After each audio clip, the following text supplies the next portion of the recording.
दोस्तों नमस्कार। दोस्तों मैं विमल शाही आप सभी लोगों का अपने चैनल में स्वागत करता हूं और उम्मीद करता हूं कि आप लोग सब लोग स्वस्थ होंगे एवं मस्त होंगे। सभी राष्ट्रवादियों और सनातनियों से ये निवेदन रहेगा कि आप लोग मेरे चैनल को सब्सक्राइब कर लीजिए और वीडियो को लाइक एवं शेयर भी कीजिए। दोस्तों आज हम लोग बात करने वाले हैं मनीष कश्यप के बारे में। जी हाँ, मनीष कश्यप बेसिकली एक यूट्यूबर थे। उन्होंने अपना जो वीडियो बनाने का सिलसिला शुरू किया था वो बिहार में पुल, सड़क, ये सब चीज़ों में जो खामियां होती थी इनको दिखा दिखा कर वीडियो बनाते थे और ये बताते थे कि इसमें क्या सुधार की गुंजाइश है। अभी मैं बिहार के मुख्यमंत्री नीतीश कुमार जी के गांव कल्याण बीघा में हूं और ये रास्ता जो है सामने थाना में जाता है। रास्ता के बीच में एगो पोल है जो बिना काम का है, देख सकते हैं। इस पे तार नहीं है, तारवा उस पोल पे है और तारवा इधर इस पोल पे है। उसके बावजूद भी बीच में ये पोल है और रोड बनाने वाला देखिए जगह। इस तरह करके मनीष कश्यप बिहार में काफी पॉपुलर होते चले गए और उन्होंने अपना नाम भी रख लिया बिहार, मनीष कश्यप सन ऑफ बिहार। खैर ये तो उन्होंने क्या, मनीष कश्यप ज्यादा सुर्खियों में आए जब एक साल पहले उनके ऊपर तमिलनाडु की सरकार ने रासुका लगाकर उन्हें गिरफ्तार करके जेल में डाल दिया था। उसके बाद मनीष कश्यप करीब 6 महीना तक जेल में रहे। उसके बाद जब निकल कर आए तो मनीष कश्यप ने बीजेपी ज्वाइन किया था। बीजेपी ज्वाइन करने के पीछे मनीष कश्यप की क्या मंशा थी, उन्होंने उनके और बीजेपी के बीच में क्या डील हुई थी, ये सिर्फ मनीष कश्यप जानता है और जिन्होंने उनको ज्वाइन करवाया था वो जानते हैं, तीसरा कोई नहीं जानता है। चलिए यहां तक तो ठीक था, लेकिन अभी कुछ दिन पहले क्या हुआ कि मनीष कश्यप पीएमसीएच गए थे और वहां पर डॉक्टरों ने मिलकर उनकी पिटाई कर दी। अब चूंकि बिहार के स्वास्थ्य मंत्री हैं बीजेपी के मंगल पांडे, तो मनीष कश्यप को ये एक्सपेक्टेशन था कि पूरा बिहार बीजेपी, पूरा केंद्र मोदी सरकार उनके समर्थन में आ जाए और पूरा पीएमसीएच को धराशायी कर दे। उनका ये एक्सपेक्टेशन रहा होगा कि पूरा बीजेपी उनका बचाव करने आ जाए कि तुमने हमारे आदमी को मारा कैसे या जो भी है, लेकिन उनके साथ कोई भी खड़ा नहीं हुआ। तो उसके बाद से मनीष कश्यप बीजेपी से काफी खफा चलने लगे और मनीष कश्यप ने बीजेपी से इस्तीफा भी दे दिया। और उनका दर्द उनके बयान में दिखता भी है। वो कहते हैं कि जब पीएमसीएच कांड के बाद बीजेपी उनके साथ खड़ी हुई ही नहीं तो फिर बीजेपी में रहने का क्या फायदा। उसके बाद खबर ये आ रही है कि उनका रुझान जो है प्रशांत किशोर वाली जन सुराज की तरफ बढ़ गया है और वो आने वाले कुछ समय में वो और शायद पवन सिंह, बिहार के पावर स्टार, दोनों मिलकर हो सकता है जन सुराज पार्टी ज्वाइन कर ले। हालांकि आधिकारिक तौर पर इसकी पुष्टि नहीं हुई है। ये सारा जब कांड होता है ना तो जिस दिन ये ज्वाइन करने वाले होते हैं ना उसी दिन एक प्रेस कॉन्फ्रेंस करके एक पट्टी पहना दी जाती है। जनरली उसी दिन लोगों को ये बताया जाता है कि हाँ आज पवन सिंह या मनीष कश्यप पार्टी ज्वाइन करने वाले हैं। उससे पहले जनरली सब लोग डिनाई ही करते हैं कि नहीं नहीं नहीं ऐसा कोई बात नहीं है। तो क्या मनीष कश्यप की जो आस्था था कि बीजेपी एक बेहतर पार्टी है, बीजेपी एक सुधार ला सकता है, बीजेपी में भविष्य दिखता था, क्या इनकी आस्था सिर्फ स्वार्थ तक ही थी सीमित क्या, कि मेरे लिए नहीं आया तो इसका मतलब पूरा बीजेपी खराब है, पूरा बीजेपी को तुम त्याग दो। मतलब इस तरह से अगर स्वार्थ पे राजनीति करने लगे लोग तब तो बड़ा मुश्किल हो जाएगा।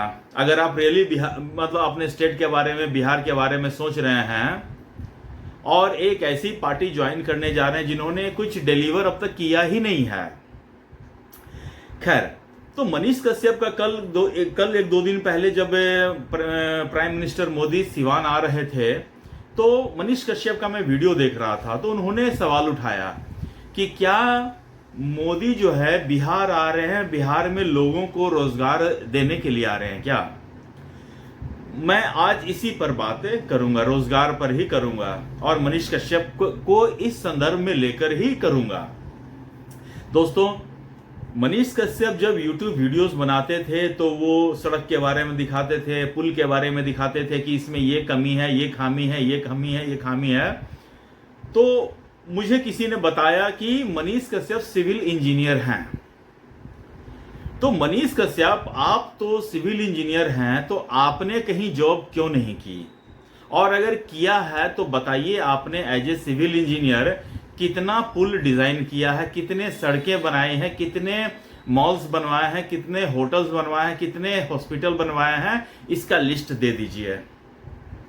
आपको काम करने का मन नहीं किया, आपको लगा कि सिविल इंजीनियर में बनेंगे तो पता नहीं कब सफलता मिलेगी, एक माइक पकड़ के निकल गए घूमने के लिए, और उसके बाद थोड़ी सी पॉपुलैरिटी मिली तो आप चुनाव लड़ने चले गए, और थोड़ी पॉपुलैरिटी मिली तो इस देश का सबसे बड़ी राजनीति पार्टी ज्वाइन कर लिया और उनके साथ डील भी कर लिया कि राज्यसभा मिलेगा, सांसद मिलेगा, लोकसभा मिलेगा, एमएलए बनेंगे, एमएलसी बनेंगे, ये डीलिंग भी आपने कर ली। तो आपके लिए जॉब से ज्यादा आपकी महत्वाकांक्षा आपके ऊपर हावी हो गई थी। तो अन्य बिहार के लोगों की भी तो मानसिकता यही है ना। बिहार के लोग, मतलब कि मैं जहां तक समझने की कोशिश कर रहा हूं कि बहुत सारे लोग में नेता, विधायक, मतलब ये बनने की बहुत चाहत होती है। नहीं भी होते तो अपने आप को विधायक, मुखिया कहलवाना पसंद करते हैं।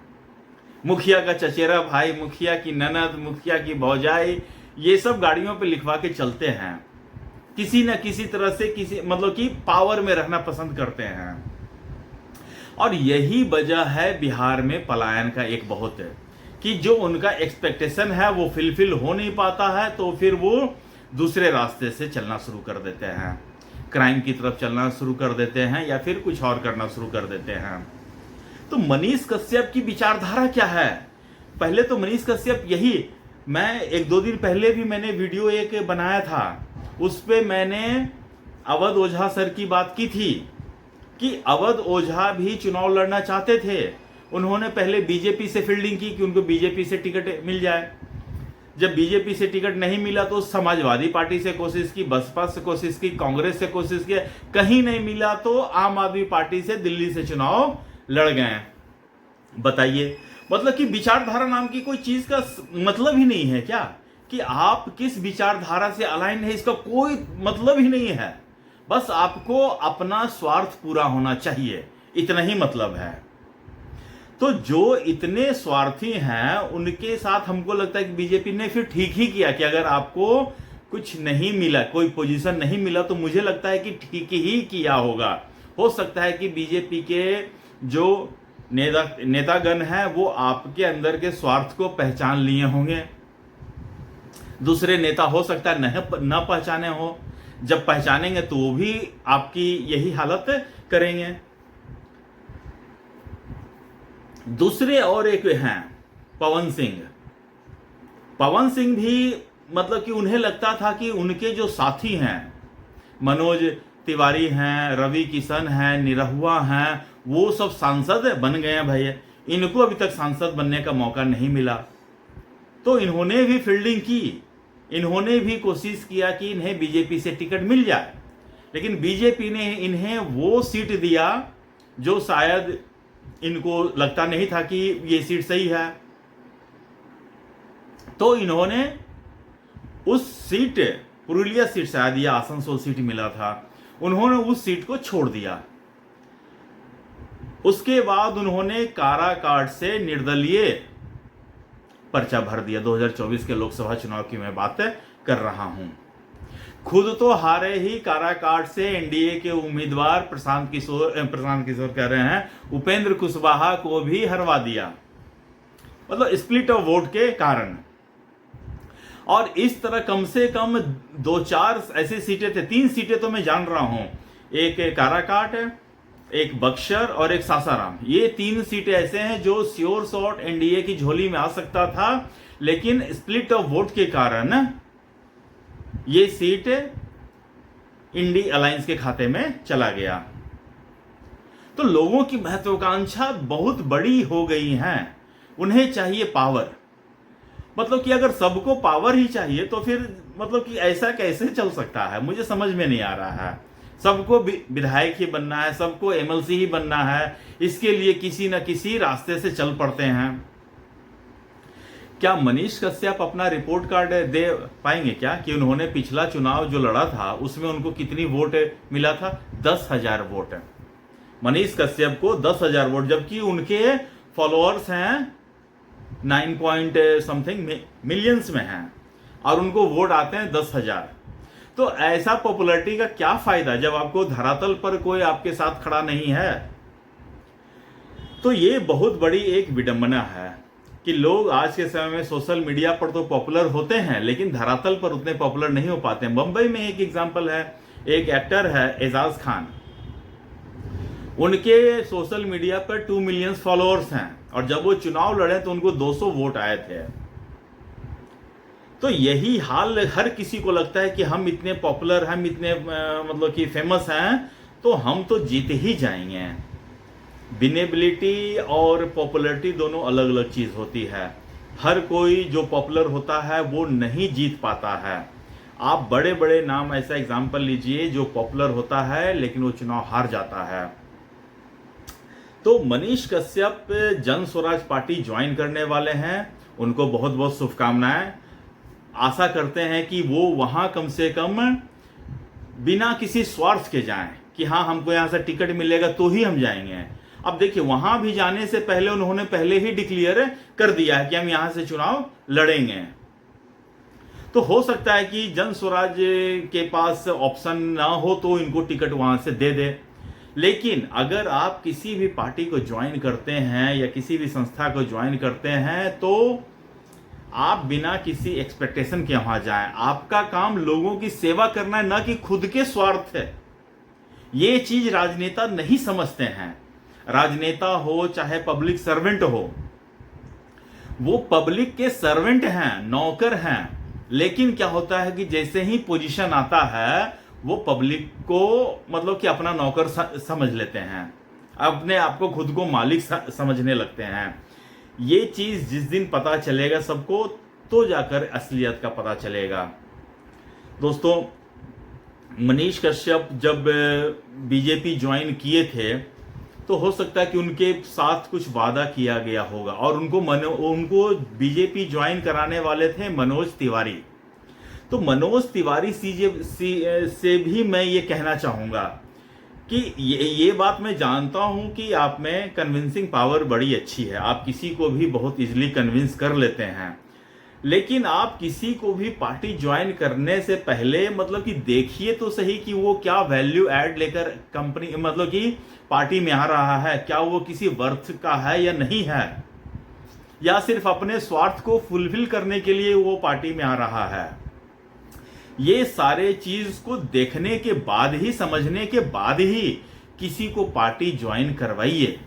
हर किसी राह चलो को पकड़ लिए, 4 मिनट बात किए और उसके बाद पार्टी में ले आए। ऐसे बहुत से हैं, आप देख लीजिए इतने बड़े नाम। कुमार विश्वास, उन्होंने आम आदमी पार्टी के फाउंडर मेंबर थे, लेकिन जब उनकी भी महत्वाकांक्षा बढ़ी, उनको लगा कि सब अरे गरे नथु खरे राज्यसभा जा रहे हैं और मैं तो इतना टैलेंटेड हूं, मुझे राज्यसभा क्यों नहीं भेजा जा रहा है।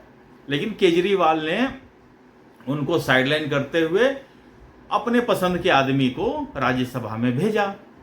तो ऐसे ही गलतफहमी हर किसी को हो जाता है।